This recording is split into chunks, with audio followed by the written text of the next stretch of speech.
All right. Good morning. Happy Friday, everyone. Today's May 22nd, 2020, and we're concluding week 13 of our Grammar and Context 2 class.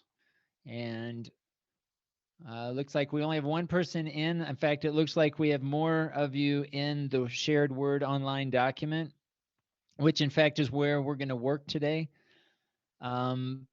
But before we begin, I don't know, Danny, if you can hear me. Or there you go.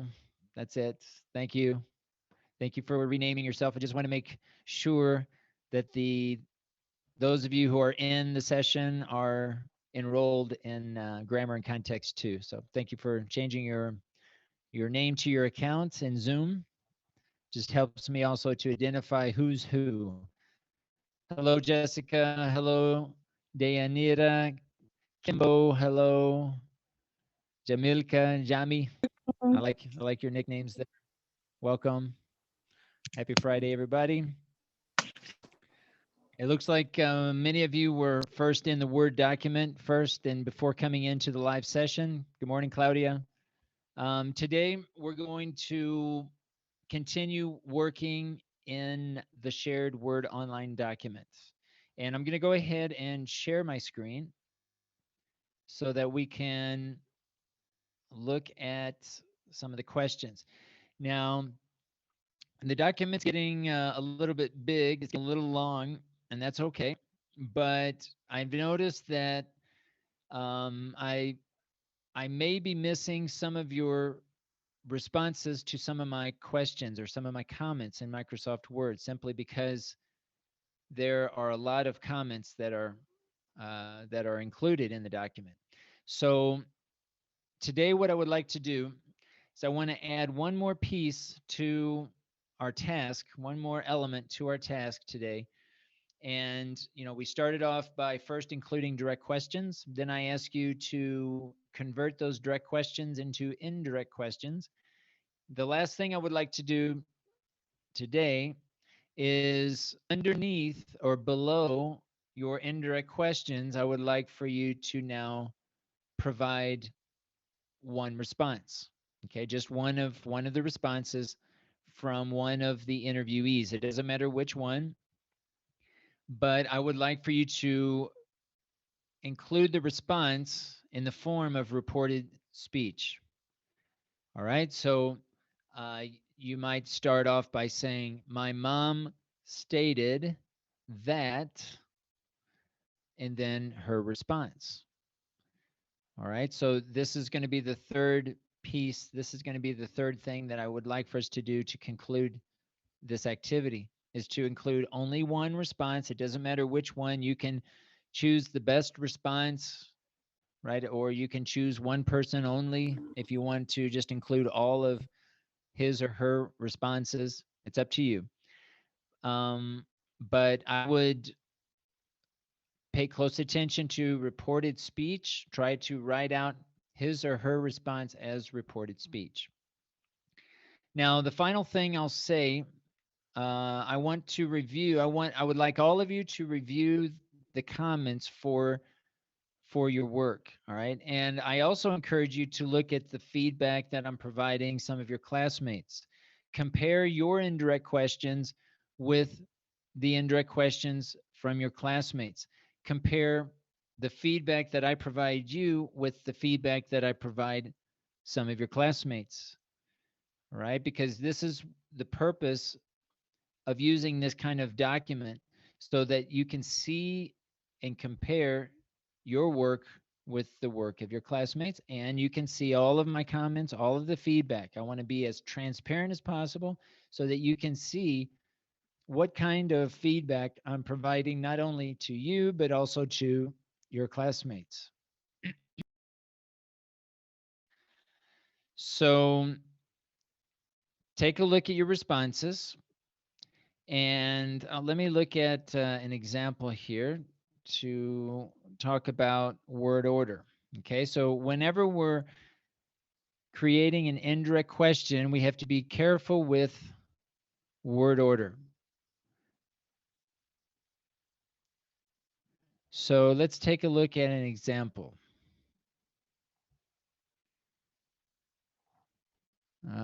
let's take a look at an example. So let's look at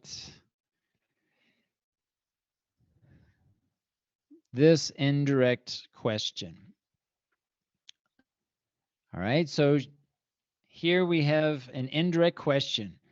I ask my sister. Now look at this whole statement. I ask my sister how she found out about COVID-19. I think I would remove the article. Remember, when we're using COVID-19, usually we don't need the article. If we use the term coronavirus, many times we do need the we do need the coronavirus. No, we don't need the coronavirus. We do need the article. Yeah. Freudian slip there. All right. So let's look at this example. I asked my sister how she found out about COVID-19. Now notice there are two parts to this question, to this statement. And we call this an embedded statement, embedded question, embedded sentence, but it's embedded. Now what makes it embedded? We basically have two sentences. One sentence is embedded into the other. One sentence is kind of inserted into the other. Now, what do I mean by that? So let's start with the beginning. I asked my sister, think about replacing the rest of the sentence with some sort of pronoun. I asked my sister something. You could say that, right? That would be a complete sentence. I asked my sister this. I asked my sister something. Okay, what did you ask your sister? How she found out about COVID-19, right? So I asked my sister what? I asked my sister, and then how she found out about COVID-19. So how she found out about COVID-19 is inserted into the sentence. I asked my sister something. Does that make sense? I'm inserting one into the other. We call this an embedded sentence or embedded question. It's embedded one sentence into the other. Now, here is the trick. Here's the thing that some of you are still working on, is the word order in the sentence that you're embedding. It's the word order in the second part of the second sentence that's being inserted into the main sentence, the original sentence, right? Remember the original sentence in this case, I asked my sister something, period, right? You could say that. That would be a complete sentence. There's nothing missing in that example. I asked my sister something. Now we're going to get rid of something, the word something, and we're going to insert how she found out. Now the word order is what I want you to pay close attention to. How, we have a question word how. Now here's the trick. She found out. Notice that there is no inversion. There's no change in the word order. It's like a regular sentence, like a declarative sentence. She found out about COVID-19. Subject, verb, object. That's the trick. So we have a question word, then we have a subject, and then we have a verb. We do not change the order like a direct question. Remember the direct questions, right? We have to change the order a lot of times, right? The verb, or either the auxiliary comes before the subject, or maybe even the main verb comes before the subject, right? Are you tall? Are you tall? We have a verb, and then we have a subject. We have to invert it. That's a direct question with a question mark. But we're dealing with indirect questions, and we're specifically dealing with the second part of the statement.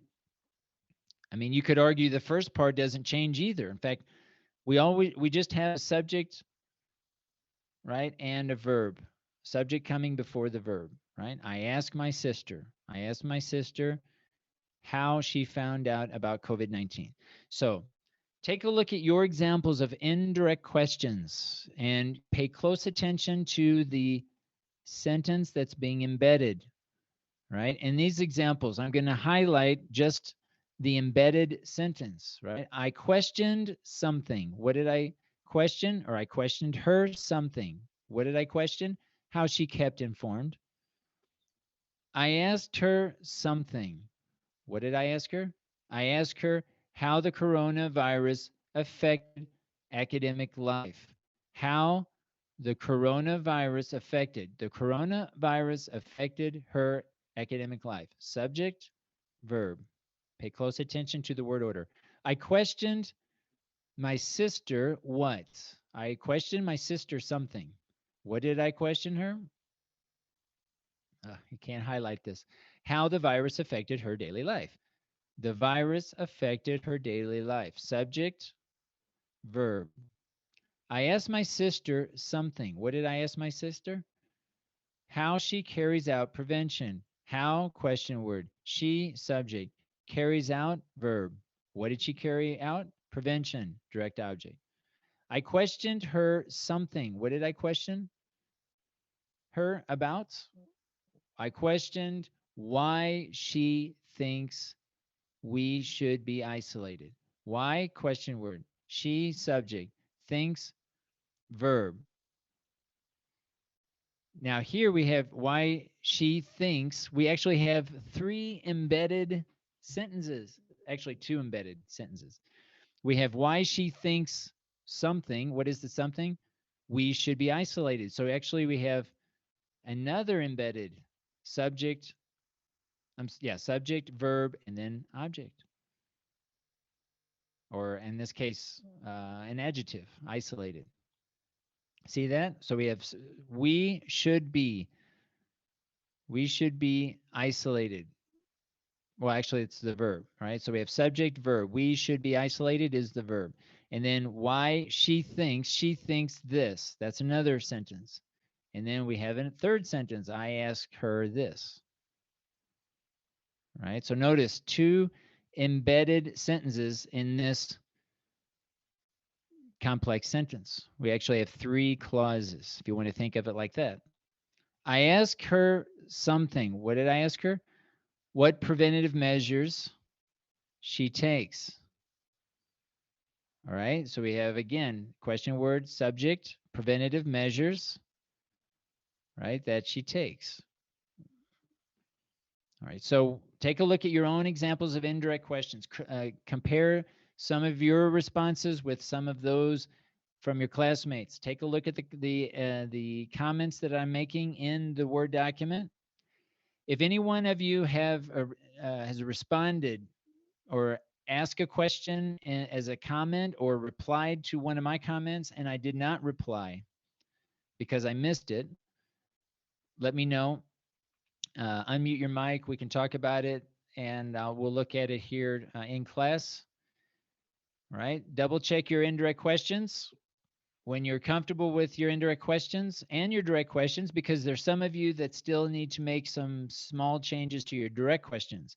When you make changes to your direct questions, make sure that you check your corresponding indirect question, because those may need to change as well. And then finally, add your responses. And please add your responses just below the indirect question so that you can see both the indirect question and their response. All right. Any questions, guys, about indirect questions about anything basically for completing today's task?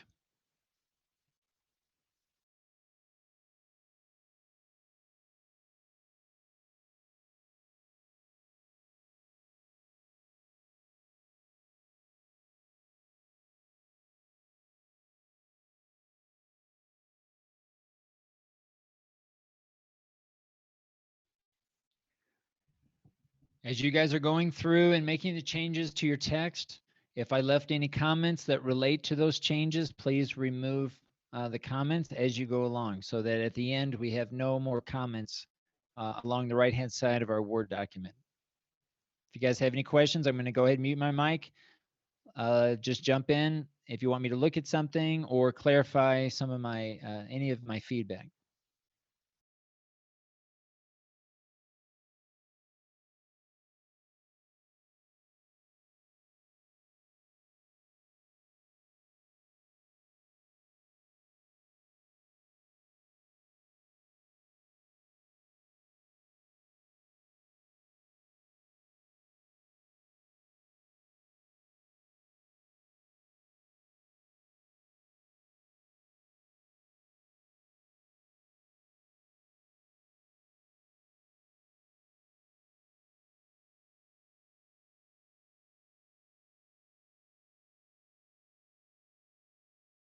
when Yes. it's fair. Um, I don't know how I could change my first direct question. Um, I have no idea. All right, let's take a look here. Let's see. Are you at the top here? Let me see here. No, That's the problem. Let's see. Kimberly, Barb, Danielle, Jamaica. There you are.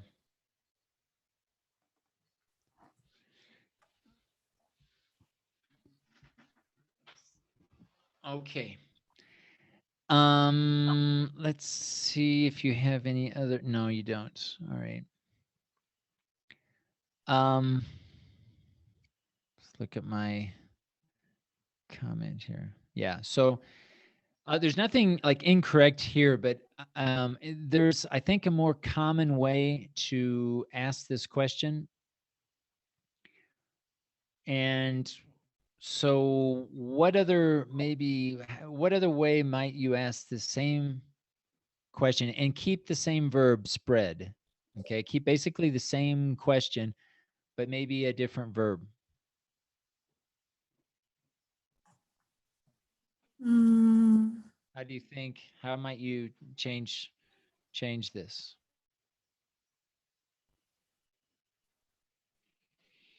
even changing the question word. How?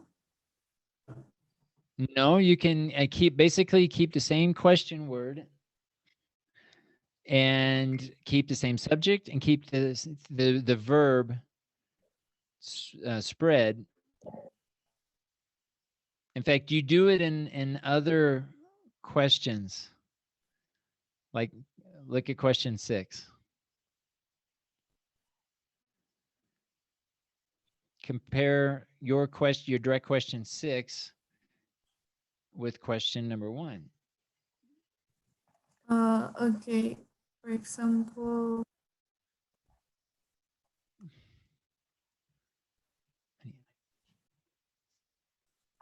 mm, using does. Uh-huh.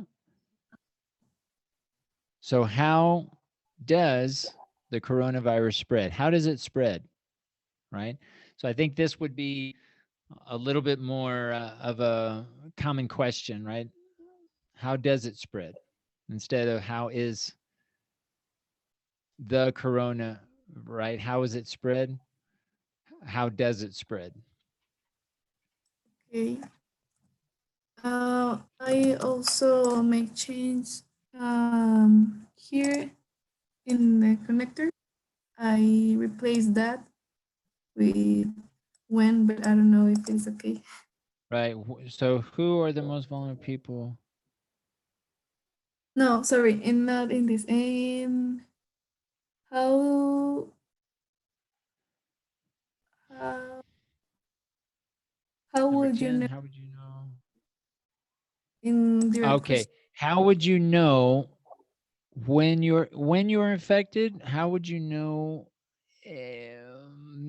Yeah, you could say that. I was thinking of a different connector, a different subordinated conjunction. Um, how would you know?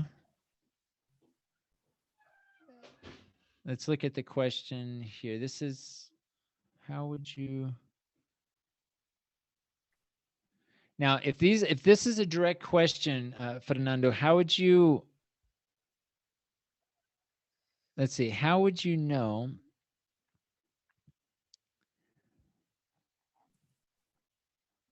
All right. I would use like if or whether instead of when. How would you know Okay. if you were infected? How would you know whether you were infected? I think I would use that instead.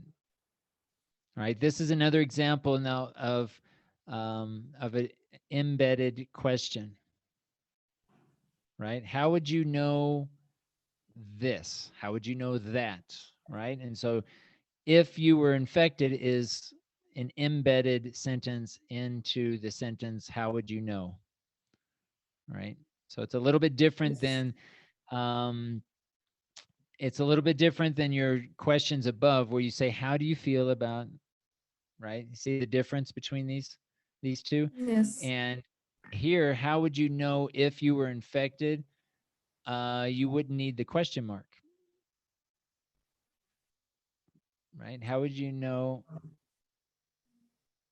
right, if you were infected? All right, Yes. but that's good. That's fine. How do you, yeah, the rest of them are okay there. All right, any other questions? Um, no, I just have to check the question number 8,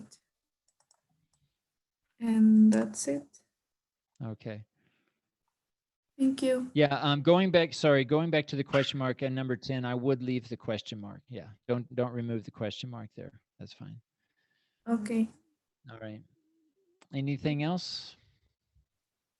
No, that's it. Thank you. All right, you're welcome.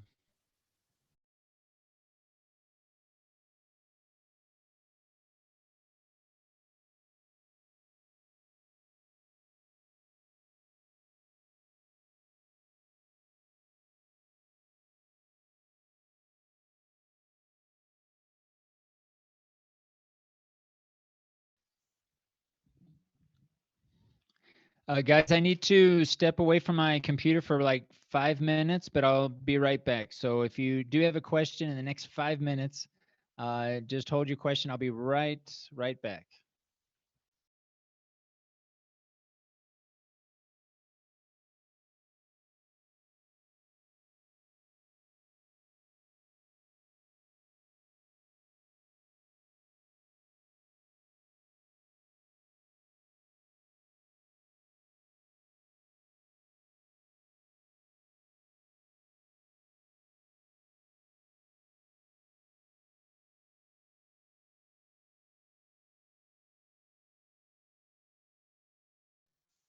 Okay, guys, I'm back. If anyone needs me to look at something or clarify any of my comments, feel free to unmute your mic and ask away.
Remember, guys, to remove the comments as you make the changes to your text. Okay, please delete the comments so that we kind of go through and we remove comments that don't apply to anything anymore. Okay.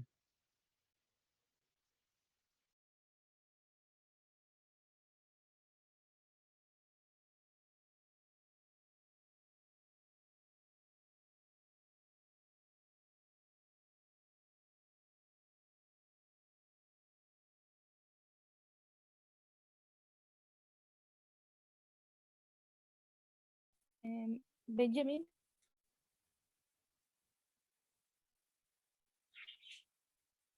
Benjamin, Yes, Mariana, go ahead. um,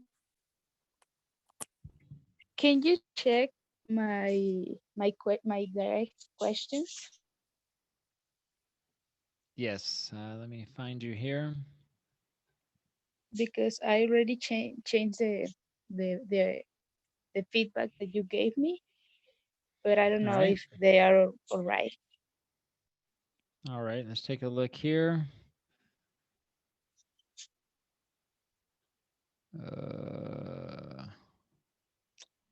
Did I pass you up? Mm-hmm. Okay. I'm above Fernanda. Okay.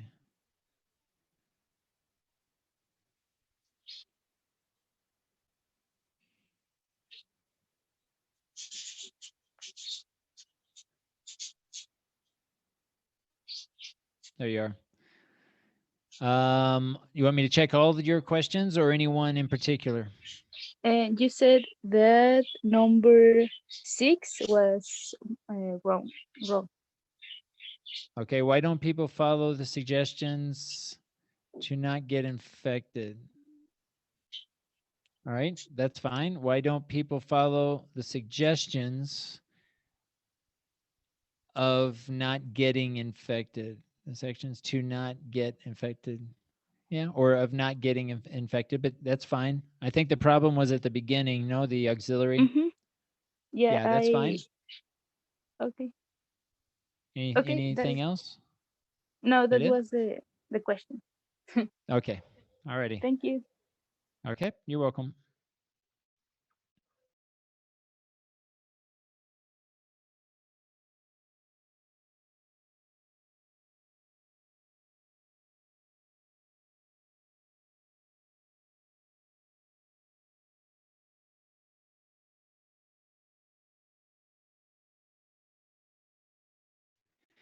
Mariana, just make sure in your indirect questions that you have a period at the end of each sentence. Okay, so remember that even though that it's an indirect question, it's basically a statement. It's a declarative sentence, and we'll need a period at the end.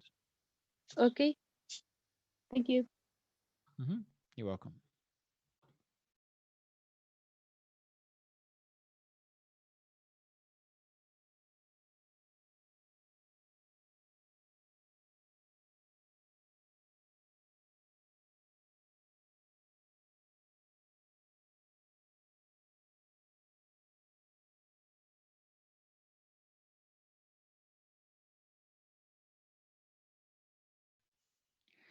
Marcelo, let me know if you have questions about your direct question number 12. See if there's a way instead of um, saying panic buying, try to paraphrase, try to just put in, maybe use more words to describe what it is that you want to say. And also, you might need to check your verb make as well. Okay. But my point or the question that I was making or the observation was that instead of this term panic buying, I would kind of expand and explain using more words what it is you're wanting to say in this question. Okay. Thank you. You're welcome.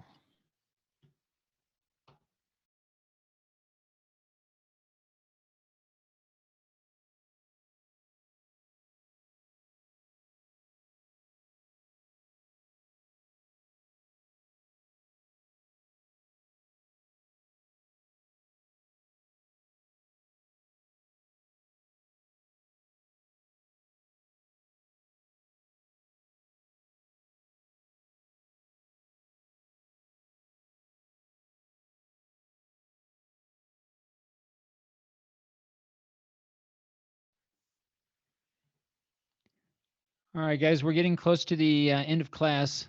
I'd like to conclude today by giving you a strategy here, something that we talk about occasionally, but perhaps it's a website that you can use more of to help with some of the phrases that you're using, especially when it comes to prepositions. Prepositions, a lot of times, are really difficult to know when it's best to say, use one preposition over the other.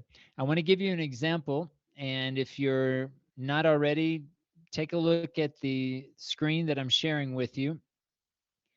And let's look at this example. Why do you think people are getting tired of being at their homes? Okay, as an example. Now, you can say at their home, it's grammatically correct, but I would say that maybe there's another preposition that you could use instead of at their homes. So what I'm going to do is I'm going to copy at their homes, and I'm going to go to Google Trends. Now, Google Trends is a really good website that simply searches the internet for certain words or phrases, and it can show you graphically which word or phrase is more common. All right, which is more common. All right, so if you notice here, I can compare at the top here. I can compare in this case two different prepositional phrases. One, at their homes, and a second prepositional phrase, in their homes. Now, you'll notice that at their homes is used, right? So again, I'm not saying that it's not grammatical. It's okay. But if you're curious about, well, which one is more common, in this case, at their homes or in their homes, you'll notice here that in their homes tends to be more common. And so you can use this side-by-side comparison, look at the graph, and determine which word or phrase is more common. If you scroll down, you'll notice that it even provides more information as to where each of these phrases originate, right? It's basically pulling information from these locations, these geographical locations, to also tell you, where they're from. In this case, it's giving you a state by state comparison within the United States. Sometimes it will include other countries. Okay, if the phrases are unique or different or representative of other countries, it will also do that. So I think this is a good website, Google Trends, whenever you're trying to compare different words or phrases. And I think that especially when it comes to prepositions, this is really going to help because, again, sometimes it's difficult to know, well, which is more common, at their homes or in their homes, especially like in this case, where both versions are grammatically correct, right? You might use this to see if there are other options. And let's say that you're not sure about the preposition. You might even say something like, let's see, and these all they have different meanings, of course, right? So you would have to understand also that some of these prepositions are going to offer a different meaning. But let's say, oh,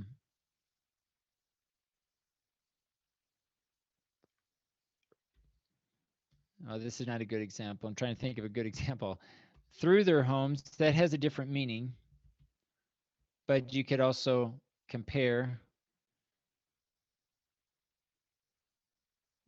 I would say at their homes and in their homes has a similar meaning, but through their homes definitely has a different meaning. Trying to think of, let's see, under their homes, no.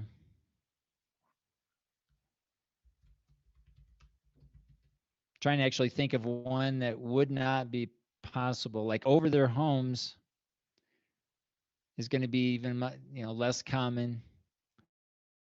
There might be some prepositions that are very seldom, if ever, used, and you can also use this website to find those prepositional phrases that are either not used at all or so seldom that it'll give you a good indication that, well, maybe you need to choose a different preposition.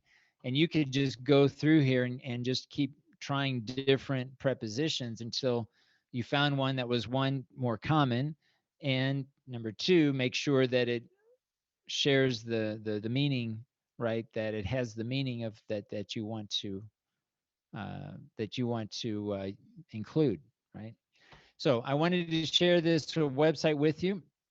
And to conclude this activity, are there any questions to conclude this week's activity? Again, it should include 3 parts. Number 1, you should have your direct questions. All right, and I would list them just as they appear here, separate, right? And then just below your direct questions, the second part of the activity is to include the direct question equivalent to your direct question. So respect the same order. I would put it towards the bottom, right underneath your direct questions. And the third part of this week's task is below each indirect question, write out one response from either of the interviewees that you asked questions about. Include their response below each of their indirect questions. Okay, so this is going to be our task for this week. And try to finish today or all day today. I'm going to give everyone all day today to complete this activity. Are there any questions about this week's activity in terms of direct questions, indirect questions, or the responses in the form of reported speech?